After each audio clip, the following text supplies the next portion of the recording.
সুধী দর্শকবৃন্দ সকলকে শুভেচ্ছা জানিয়ে আমন্ত্রণ জানাচ্ছি আমাদের স্বাস্থ্য শিক্ষা এবং চিকিৎসা বিষয়ক অনুষ্ঠান ইডেন মাল্টিকেয়ার হসপিটাল লিমিটেড নিবেদিত সুস্বাস্থ্য সারাক্ষণে। আপনাদের সাথে অনুষ্ঠানের পুরোটা সমাজের উপস্থাপনায় থাকছি আমি ডক্টর তাসমি আহমেদ হুমা। আমাদের সাথে অতিথি হিসেবে আছেন বাংলাদেশের এই প্রজন্মের পাইলসের আধুনিক চিকিৎসায় অভিজ্ঞ চিকিৎসক doctor Asif Almas Haque, consultant colorectal and laparoscopic surgeon, যিনি বর্তমানে ইডেন মাল্টিকেয়ার হসপিটালে কর্মরত আছেন। চলে যাচ্ছি স্যারের কাছে। আসসালামু আলাইকুম স্যার, স্যার কেমন আছেন? ওয়ালাইকুম আসসালাম। আমি ভালো আছি, আশা করি দর্শকরা সবাই ভালো আছেন। আমরা আজকে কথা বলবো ল্যাপারোস্কোপিক কোলন পারফোরেশন রিপেয়ার নিয়ে। চলে যাচ্ছি আলোচনায়। স্যার, একে তো ল্যাপারোস্কোপিক, তারপরে কোলন পারফোরেশন। স্যার, ব্যাপারটা সম্পর্কে আগে একটু জানতে চাচ্ছি যে কোলনটা কি এবং এটার পারফোরেশন বা ছিদ্র কিভাবে হচ্ছে স্যার? ধন্যবাদ আপনাকে। জি কোলন হচ্ছে খাদ্যনালীর একটা অংশ। জি খাদ্যনালীটা কোথায় শুরু হচ্ছে? শুরু হচ্ছে মুখ থেকে, শেষ হচ্ছে মলদ্বারে। এখানে প্রায় 25 থেকে 30 ফিট লম্বা একটা অঙ্গ রয়ে গিয়েছে। তো এর যে শেষের যে 5 ফিট বা 1.5 মিটার লম্বা যে জায়গাটা আছে, এই জায়গাটাকে আমরা বলি কোলন।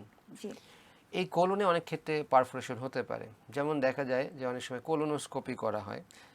বেশিরভাগ ক্ষেত্রেই এটা একটু যারা ইনএক্সপিরিয়েন্স কোলোনোস্কোপিস্ট সেখান থেকে হতে পারে, বাট এক্সপিরিয়েন্স কোলোনোস্কোপিস্টের ক্ষেত্রেও মাঝে মাঝে হতে পারে, যেটা যদি ওই পেশেন্টের কোলনে কোনো রোগ থাকে, যেমন অনেক সময় ডাইভার্টিকুলোসিস থাকে, সেখানে দেখা যায় যে কোলোনোস্কোপি করতে গিয়ে কোলোনিক পারফোরেশন হয়ে যায়। জি যদি এরকম একটা কোনো সমস্যা হয়, এছাড়াও দেখা যেতে হবে আপনার রোড ট্রাফিক অ্যাক্সিডেন্ট, বা অনেক সময় দেখা যায় আমরা কমনলি যেটা পাই যে সেটা হচ্ছে গিয়ে পেশেন্ট রাস্তা দিয়ে যাচ্ছে, তখন তাকে কেউ স্ট্যাব করলো বা চাকু দিয়ে পেটের মধ্যে চাকু ঢুকিয়ে দিল, তখন দেখা যায় যে খাদ্যনালীর একটি অংশ বা কোলন ফুটো হয়ে গিয়েছে। জি তো ফুটো হয়ে গেলে সেটাকে রিপেয়ার করতে হবে।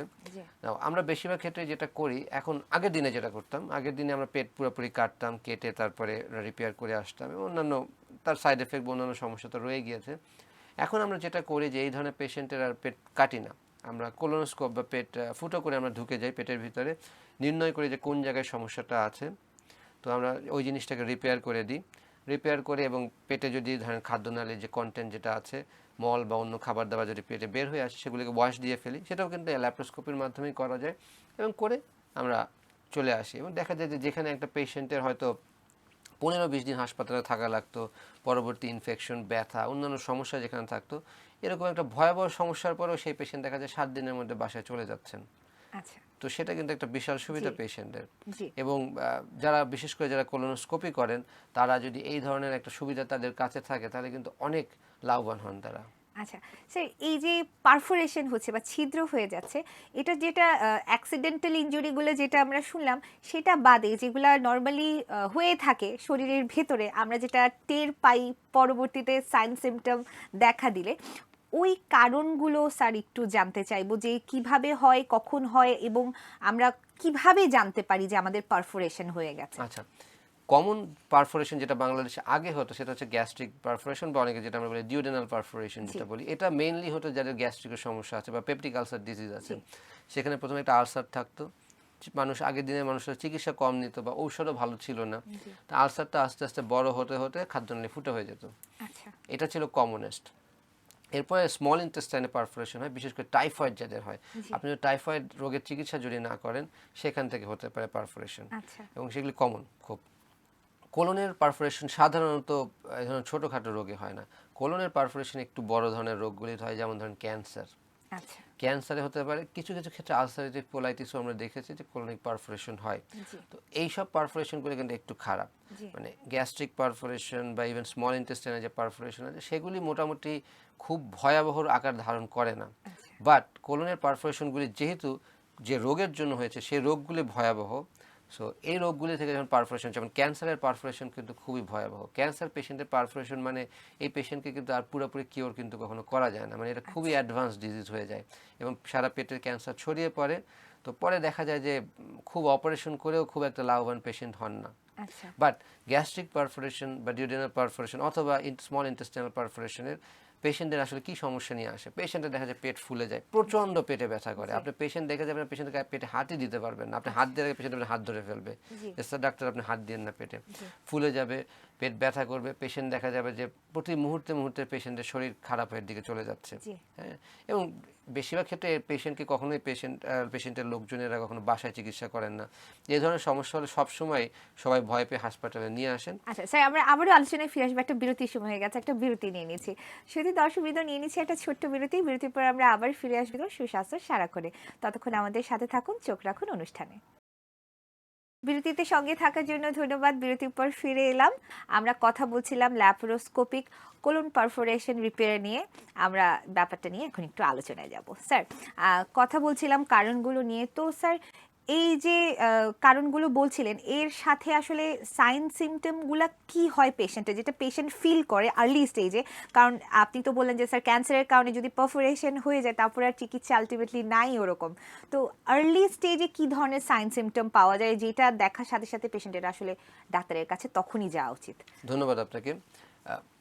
কোলন পারফোরেশন একটা কমন কারণ হচ্ছে ক্যান্সার। তো সেই ধরনের পেশেন্টের কিন্তু ক্যান্সারের সাইন সিমটমগুলো আগে থেকেই থাকে। যেমন ধরেন পেশেন্টের ব্লিডিং হতে পারে টয়লেট করার সময়। অনেক সময় ব্লিডিং দেখা যায় না, কিন্তু পেশেন্ট দেখা যায় দিন দিন রক্ত শূন্যতায় ভুগছেন, দুর্বল হয়ে যাচ্ছেন, ডাক্তারের কাছে গিয়ে দেখা গেল রক্ত শূন্যতা হচ্ছে। জি। পেশেন্টের পেটে অনেক সময় একটা চাকা থাকতে পারে, পেশেন্টের পেট ব্যথা করতে পারে।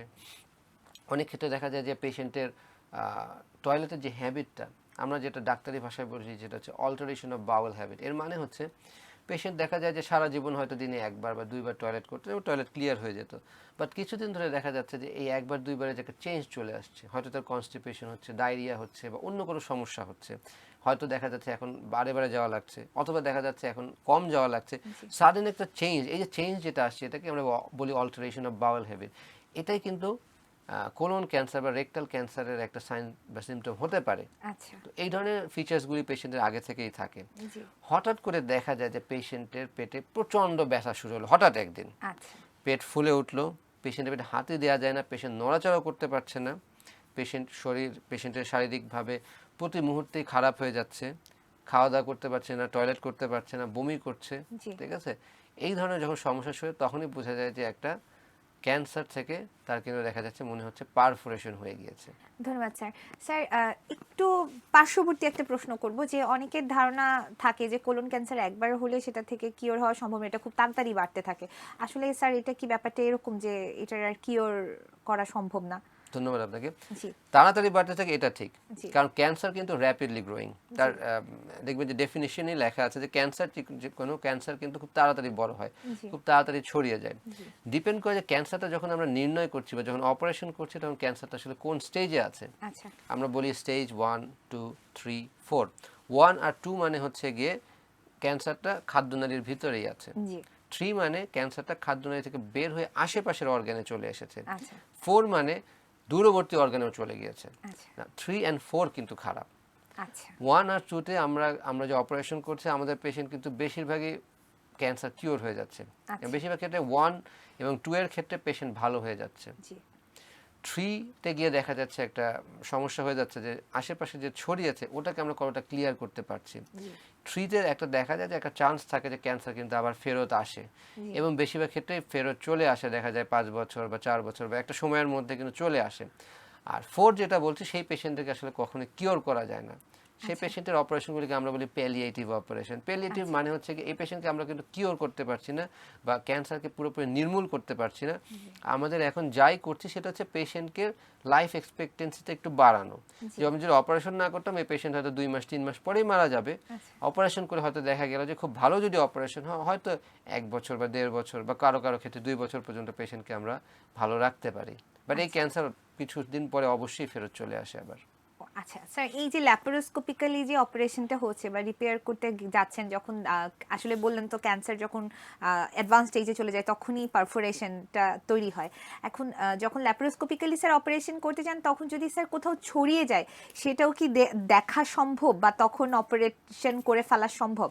আচ্ছা, এখানে একটা জিনিস বলি, জি। সাধারণত যদি কোলনের যদি পারফোরেশন হয়ে যায় তাহলে কিন্তু আমরা ল্যাপারোস্কোপি করি না, কারণ আচ্ছা। কোলনের পারফোরেশন হয়ে যাওয়া মানে এটা কিন্তু খুব অ্যাডভান্স স্টেজের ক্যান্সার, আচ্ছা। এবং এই ক্ষেত্রে আমরা বেশিরভাগ ক্ষেত্রে ওপেনে কনভার্ট করি। আচ্ছা। বাট এরকম কোনো কথা নেই যে ওপেনে কনভার্ট করতেই জি। হবে, বাট বেশিরভাগ ক্ষেত্রে দেখা যায় যে আমরা ওপেনে কনভার্ট করি, কারণ এটা এত অ্যাডভান্স একটা ক্যান্সার জি। যে এখানে ল্যাপারোস্কোপি করে আমরা যে সুবিধাটা অর্জন করতে চাচ্ছিলাম সেটা হয়তো পাবো না। জি। সো এই ক্ষেত্রে আমরা বেশিরভাগ ক্ষেত্রে ওপেন করে ফেলি, এটা পেশেন্টের সুবিধার্থেই আসলে। আচ্ছা।